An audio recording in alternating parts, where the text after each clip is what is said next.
চলে আসলাম আরও একটি ব্লগ নিয়ে আপনাদের সাথে। হ্যালো এভরিওয়ান, আসসালামু আলাইকুম। আজকে বানাচ্ছিলাম গরুর মাংসের বার্গার। এখানে গরুর মাংসগুলোকে আগে থেকে কুচি কুচি করে নিয়ে ম্যারিনেট করে মাখিয়ে রাখা হয়েছিল।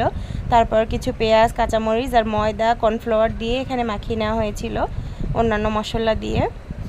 আর এখানে মেনুসটাও তৈরি করে নিলাম। মেনুসটা কিন্তু হাতে বানানো হয়েছিল। আর এখানে আমি সালাদ সব কিছুই তৈরি করে নিলাম। এই মেনুসের রেসিপিটা একদিন আপনাদের সাথে শেয়ার করব। এখানে আমি সস, বার্গারের বানগুলা সব কিছুই আগে থেকে রেডি করে নিলাম। তারপরে এখন বার্গারের পেটিগুলো এখানে ভেজে নিব। আর ওইদিকে ওয়ালিদ আর ওয়াজিদ তো পাগল হয়ে গিয়েছে, কখন বার্গার আসবে, কখন খাবে। আসলে ওদের বার্গার আর পিৎজা অনেক পছন্দের একটি খাবার। আমি চেষ্টা করি বেশিরভাগ সময় ওদের হাতের তৈরি খাবার দেওয়ার জন্য। আর বাইরের থেকে বাসার তৈরি খাবারই কিন্তু বেশি মজা হয়। আর এইদিকে রেডি হয়ে গেলে ওদের দুইজনকে আগে দিয়ে দিলাম। এখানে ওয়াজিদকে জিজ্ঞেস করছিলাম কেমন হয়েছে, ওয়াজিদ বলল মজা। তারপরে দেখেন ওয়ালিদ কত সুন্দর করে রিভিউ দেয়, মাশাল্লাহ।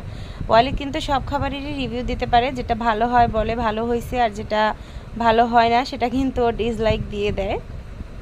এখানে কিন্তু ও লাইক দিয়ে দিল, তার মানে খাবারটা আসলেই ভালো হয়েছিল।